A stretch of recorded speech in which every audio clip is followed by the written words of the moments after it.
खुलुमबाय दिनै 29 एप्रिल 2023 आं सिबिरानि ब्रह्म नोंथांमोनखौ SB Bodo News चेनेलाव बयखौबो बरायबाय नोंथाङा जुदि चेनेलाव गोदानबा सानफ्रोमबो सानसेयारि खौरांखौ मोननो थाखाय SB Bodo News चेनेलखौ साबस्क्राइब खालामनानै लानो हागोन लोगोसे बेल आइकनखौबो क्लिक खालामनो हागोन जाहाथे खौरां फोसावनाय लोगो लोगोनो नोंथांनाव गिबिसिन खौराङा सौहैयो आसा खालामो नोंथाङा खौरांखौ मोजां मोनगोन आरो खौरांखौ जोबजासे खोनासंगोन होननानैबो आसा खालामनाय थाबाय दानिया नोंथाङा खौरांखौ खोनासंलांदो गसाइगाव पुलिस बिफाननि गेदेर जाफुंसारनाय गसाइगाव पुलिस बिफाननि गोख्रोङै सिग्रोमनायाव आईएडीजों लोगोसे सानै केएलअनि सोद्रोमाफोरखौ हमनो हादों बावैसो सान सिगां क'क्राझार सहरनि साखाथियाव थानाय चक्रशिला मावरिया गावआव सानै केएलअनि सोद्रोमाखौ गावथारनो हानायजों लोगोसे साब्रैखौ हमनो हानायनि उनाव गसाइगाव पुलिस बिफाननि फिन मोनसे गेदेर जाफुंसारनाय गसाइगाव पुलिस बिफाननि गोख्रोङै संदाननायाव हमजानाय सानै केएलअनि सोद्रोमाफोरनि मुङा फारियै बिपुल राय आरो उत्तम राय रिपर्टनि बायदिब्ला उत्तम रायनि नखरनिफ्राय आईएडीजों लोगोसे 23,000 रांबो बोखांनो हादों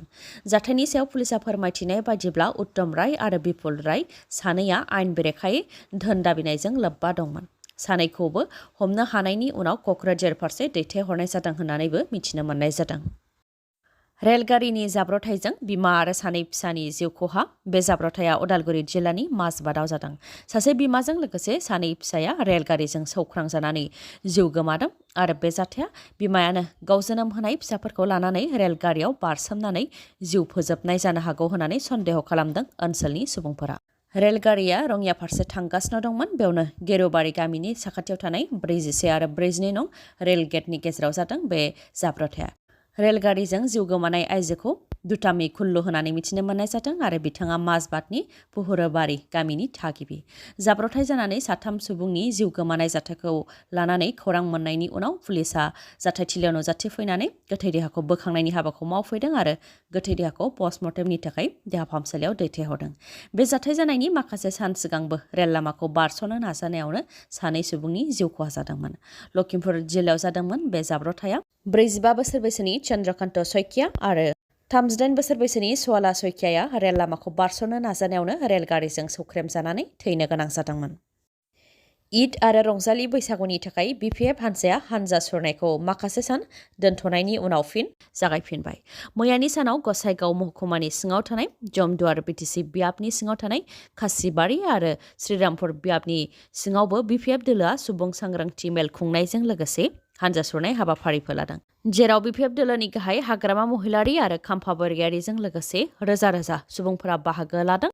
हान्जा सुरनाय हाबाफारियाव गुबुन गुबुन हारिनि सुबुंफोर बर' असमिया बेंगलि गार' राभा गासैबो ओंखारबोदों बेजोंनो फोरमान जायो 3 बोसोरनि इउपिपिएल सोरखारजों रायजो राजाफ्रा गोजोननाय गैया होननानैबो बुंथियो हाग्रामा महिलारिया लोगोसे हान्जा सुरनाय हाबाफारिनि गेजेरजों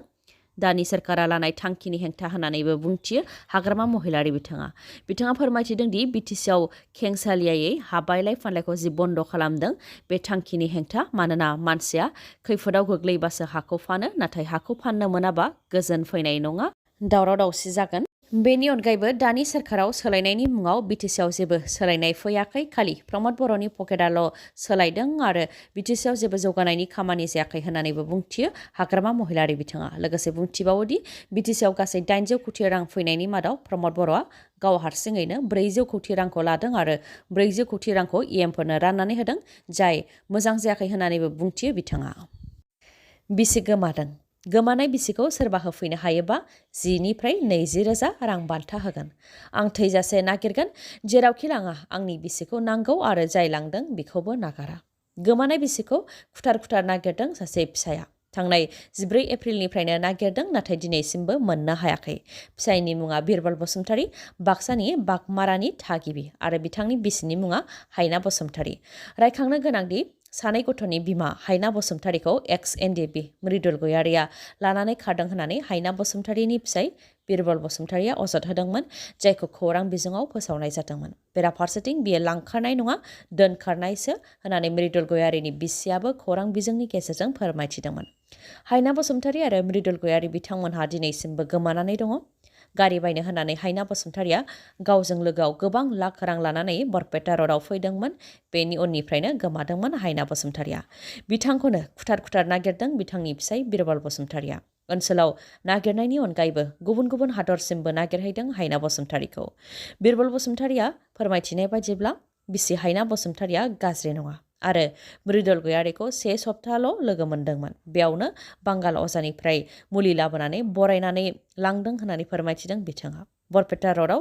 गारि बायनो होननानै फैनाय समावनो गारि बायनायाव मदद होगोन होननानै बुरखायनानै लानानै खारदों होननानैबो फोरमायथियो बिरबल बसुमतारीया।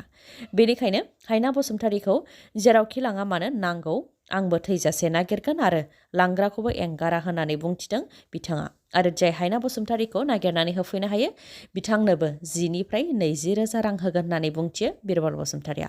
लोगोसे बिथाङा फोरमायथिबावदोंदि बिसि हायना बसुमतारीखौ नागिरनानै बिथाङा नेपाल रायजोआवबो थांदोंमोन, भुटान रायजोआवबो थांदोंमोन, दा बांलादेशआवबो थांगोन। नाथाय नागिरब्लाबो मोनैलाय सालबारि थाना, जाला थाना आरो गबर्धना थानायाव एफआइआर होनायजों लोगोसे नेपालनि थाना आरो भुटाननि थानायावबो एफआइआर होदों होननानै फोरमायथिदों बिरबल बसुमतारीया।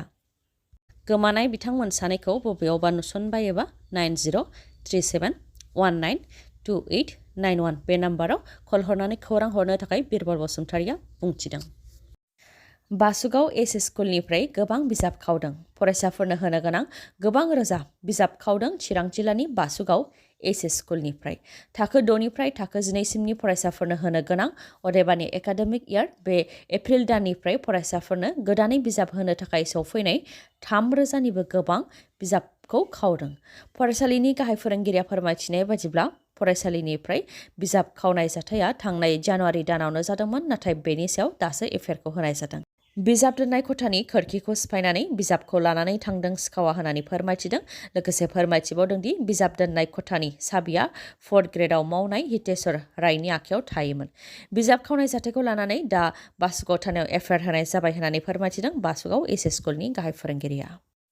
सालानि नाखौ रायजोआव बन्द खालामनो थाखाय आसाम जातीयबादी युवा छात्र परिषद कलियाबर जिल्ला समितिया आसामनि गिबि मन्त्रि डक्टर हिमन्त बिश्व शर्मानिसिम लाइजाम हरदों। सालानि नायाव फर्मेलिन मोननायनि उनावनो सालानि नाखौ बन्द खालामनो थाखाय डक्टर हिमन्त बिश्व शर्मानिसिम लाइजाम हरदों बिथांमोनहा। आरो बिथांमोनहा बुंथिदों दि सानसेयाव गोबां रोजा रोजा कौटिनि ना आसामाव बायजोनिफ्राय फैयो, बेनिखायनो बेयाव सोरनिबा सिन्डिकेट दंबा बेखौ हमनो थाखायबो खावलायो बिथांमोनहा आरो सालानि नानि गेदेर मार्केटखौ बन्द खालामनो थाखायबो खावलायो। मख'नो गोनांदि गुवाहाटी इउनिभार्सिटिनि जुल'जि डिपार्टमेन्टनिफ्राय सालानि नानि सेम्पोल लानानै टेस्ट खालामदोंमोन, जेराव 40% गोबां नायावनो फर्मेलिन मोननाय जादों, जाय गिख्रंथाव केन्सार बेराम जाहोयो।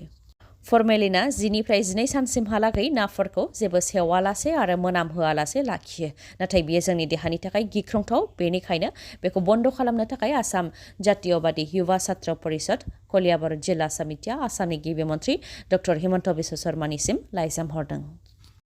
एमसिएलए मुनमुन ब्रह्मनि नुजाथिनायाव पर्बतजरा मंगलजरा भिसिडिसिनि गोजोनफुरिनि रायजो राजाफ्रा गामियैनो बिपिएफ दोलोआव हाबदों। गामियैनो गासैबो रायजो राजाफ्रा बिपिएफ दोलोआव हाबनायनि सायाव एमसिएलए मुनमुन ब्रह्मआ फोरमायथिदों दि सिगां बिथांमोनहा इउपिपिएलखौ मदद होदोंमोन, नाथाय थांनाय 2 बोसोर बा 2 खावसे बोसोराव बिथांमोनहा सोरखारनिफ्राय जेबो अनसुंथाइ मोनाखै, उल्थायै न' बां मोननायनिफ्रायसो मुं दानजादों। बेनि अनगायैबो लामा सामा जायाखै आरो रायजो राजानि जेबो खामानि जायाखै। बेनिखायनो बे ओनसोलनि थाखाय जेबो राहा खालामनानै होनो हायैखौ लानानै आरो उननि समावबो हाखानाय नङा हिसाबै रायजो राजाफ्रा बुजिनानै इउपिपिएल दोलोखौ एंगारनानै बिपिएफ दोलोआव हाबदों होननानै फोरमायथिदों मुनमुन ब्रह्मआ।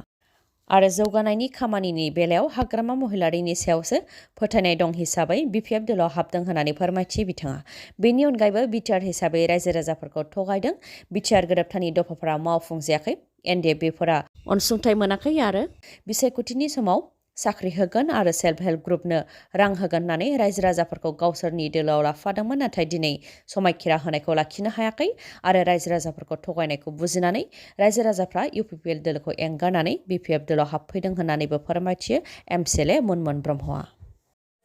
दिनैनि खौराङा एसेनोसै। गाबोन आरो गोदान खौरांजों लोगो मोनफिनबावगोन। नोंथाङा दासिमबो आंनि चेनेलखौ साबस्क्राइब खालामाखैबा अन्नानै साबस्क्राइब खालामदो, लोगोसे लाइक, कमेन्ट आरो शेयार खालामनो दाबाव। गोजोन्थों।